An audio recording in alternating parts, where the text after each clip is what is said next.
আমি তোমার সাথে এইভাবে কথা বলবো না। আগে তুমি ঠান্ডা হও, তারপরে উইল টক। রাহুল, তার আগে তুই আমাকে বল, ঠান্ডা মাথায় নোংরা প্ল্যানিংটা তুই কার কথায় করেছিস? চুপ করে আছিস কেন? Answer they. মৈনাক, তাই না? রাহুল, তুই মৈনাককে চিনিস না? তুই জানিস না মৈনাক কত খারাপ মানুষ? 21 বছর আগে ওই মৈনাক দেবলীনা মেজদা সবাই মিলে সিংহরায় পরিবারে কত বড় সর্বনাশ ডেকে এনেছিল, ভুলে গেছিস তুই? হ্যাঁ, তারপরেও তুই প্রেস মিডিয়া সবাইকে ডেকে এভাবে দেখে অপমান করলি, ওদের এত বড় ক্ষতি করলি কেন? বললাম কারণ আমার মনে হয়েছে ঋদ্ধিমান সিংহ রায় এইটাই ডিজার্ভ করে। তুই জানো না সিংহরায় পরিবারের প্রত্যেকটা মানুষ কতটা স্বার্থপর, কতটা একচোখা, ওরা এইটাই ডিজার্ভ করে। রাহুল,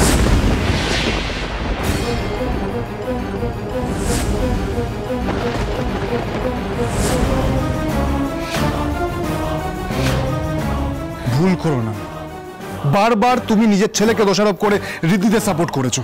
এতে কি হচ্ছে জানো? নিজের সন্তানকে হারিয়ে ফেলছো একটু একটু করে। আমার রাহুল তো ভালোই ছিল। এটাই তো প্রবলেম, তাই না বরপিমনি? ভালো হওয়াটা, যে যেরকম তার সাথে সেরকম আচরণ করা উচিত। বেশি ভালো হওয়া একদম ভালো নয়। ভালো মন্দের বিচার আমি তোমার মুখ থেকে শুনতে চাই না মৈনাক। তোমার মতো একটা ছেলে যার শরীরে দেবাংশু সিংহ রায়ের মতো একটা নোংরা মানুষের কালো রক্ত বইছে। রক্তটা সিংহ রায় পরিবারের বরপিমনি। আমার বাবার শরীরে যে রক্ত বেরোচ্ছে যদি কালো হয়, বাকিদের শিরা যদি লাল হয়, তার জন্য দায়ী তোমরাই। চুপ, একদম চুপ। আমি তোমার মুখ থেকে সিংহরায় পরিবারের নামে একটা শব্দ শুনতে চাই না। Just shut up. মা, আমি একটা জিনিস বুঝতে পারছি না, তুমি সিংহরায় পরিবারের হয়ে ওকালতিটা করছো কেন?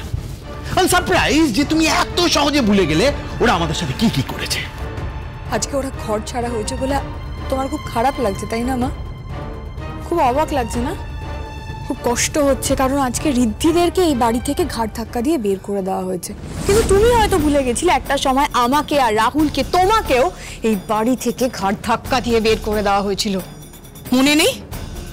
দাঁড়াও 1 মিনিট, তোমাদেরকে বাড়ি থেকে বের করে দিয়েছিল মানে?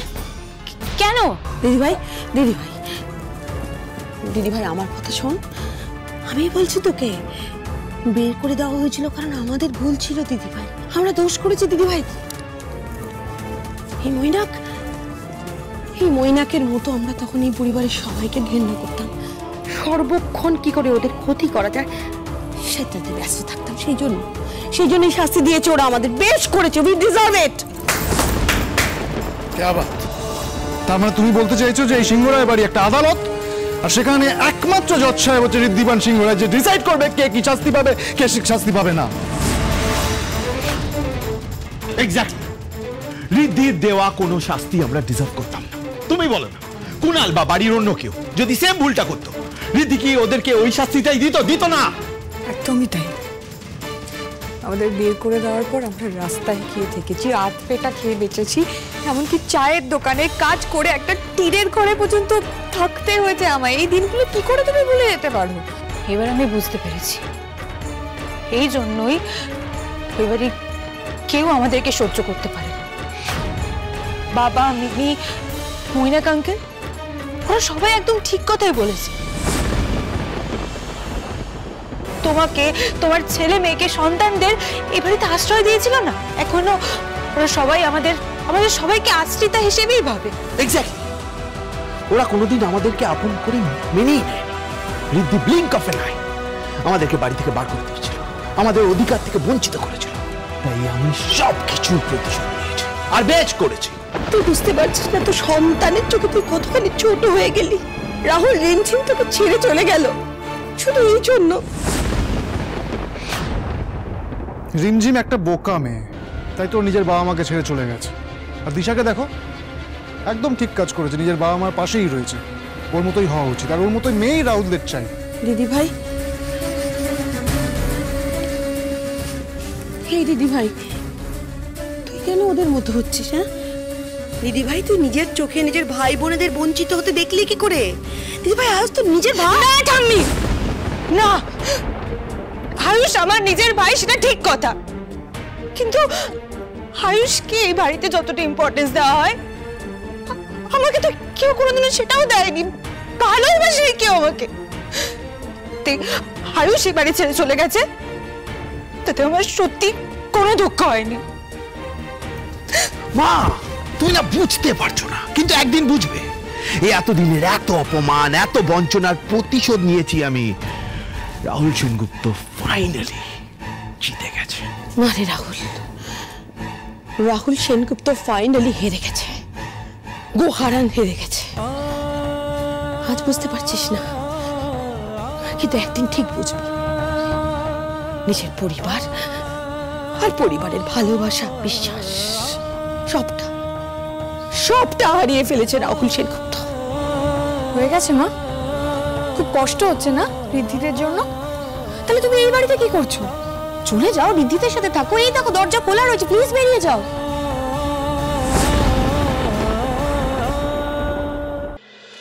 জানেন তো ঋদ্ধিমান বাবু, আমাদের আগে যখন গ্রামে গ্রামে মেডিকেল ক্যাম্প হতো না, তখন আমরা এরকমই খোলা আকাশের নিচে তারা দেখতে দেখতে কখনো প্লাস্টিকের তাঁবু খাটিয়ে সারা রাত কাটিয়ে দিতাম।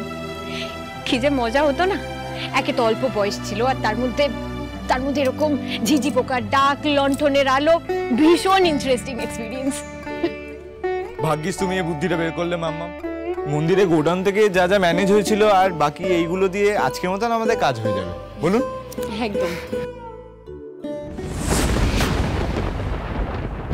এই ব্যাগে কি আছে? দাদা, এই আপনার টাকা, আর থ্যাংক ইউ এত দূর পৌঁছে দিয়ে যাওয়ার জন্য।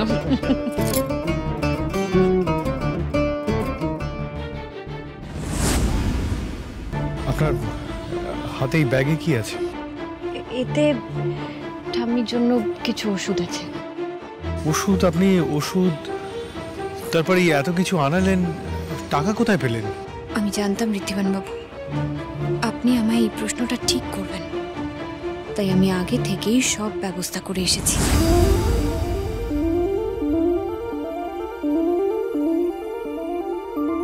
পুরোহিত মশাই, আমি একটু কথা ছিল আপনার সাথে। বলো মা, বলো।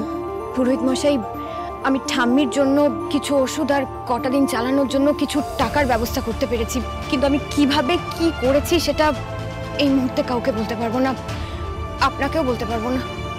আমার পরিবারের জন্য যেটা উচিত আমি সেটাই করেছি। আমি তো নিজের চোখে দেখতে পাচ্ছি তুমি কিভাবে দুহাতে এই পরিবারটাকে আগলে রেখেছো, কি না করছো এই পরিবারটার জন্য। আমার আর কিচ্ছু জানার দরকার নেই মা, তুমি শুধু বলো আমাকে, আমি তোমাকে কিভাবে একটু সাহায্য করতে পারি। হ্যাঁ পুরোহিত মশাই, আমি সেটাই বলতে চাইছি। কেউ যদি এই টাকার ব্যাপারে কিছু জানতে চায়, তাহলে আপনি দয়া করে বলবেন যে সিংহরায়রা এই মন্দিরে যে ডোনেশন দেয় তার একটা অংশ বেঁচেছিল, আপনি সেটা দিয়ে পুরোটা অ্যারেঞ্জ করেছেন।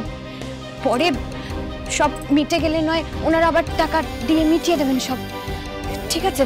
ঠিক আছে মা, তুমি যা বলছো আমি তাই বলবো। কি হলো, চুপ করে আছেন কেন, বলুন। ঋদ্ধিমান বাবু, এই সব আনার জন্যে আমি টাকার ব্যবস্থা করেছি, যে টাকাটা আপনারা মন্দির ফান্ডে ডোনেশন দিয়েছিলেন না, তার থেকে কিছু টাকা বেঁচে গেছিল, সেই দিয়ে এই সব ব্যবস্থা হয়েছে। আপনি এটা কেন করতে গেলেন, কি দরকার ছিল? আপনারা সবার উপকার করবেন, আর বিপদের দিনে কেউ আপনাদের পাশে দাঁড়াবে না তা কি করে হয়। ঠিক আছে, আপনি যদি মনে করেন তাহলে পরের টাকাটা ফেরত দিয়ে দেবেন। বলছিলাম অনেকটা রাত হয়ে গেল তো, তাহলে এবার খেতে দিই সবাইকে। খাবারের পর ঠাম্মিকে আবার ওষুধ দিতে হবে, নাহলে সেটা আবার দিতে দেরি হয়ে যাবে। চলুন ঋদ্ধিমান বাবু, তোমরাও এসো। চলুন আমরা বাকিগুলো গুছিয়ে নিই। চলুন। তাহলে কি ভুল দেখলাম আমি? না, কিন্তু তখন যেটা দেখলাম সেটা ভুল হতে পারে কি করে? আমার চোখের সামনে সব ঘটল, কোনটা বিশ্বাস করবো আমি? সুমেদাকে এক্ষুনি ফোন কর, ও আমাদের হেল্প করতে পারে। হ্যাঁ স্যার বলুন। আমাদের একটা হেল্প করবে প্লিজ? আরে ওই তো এসে গেছে।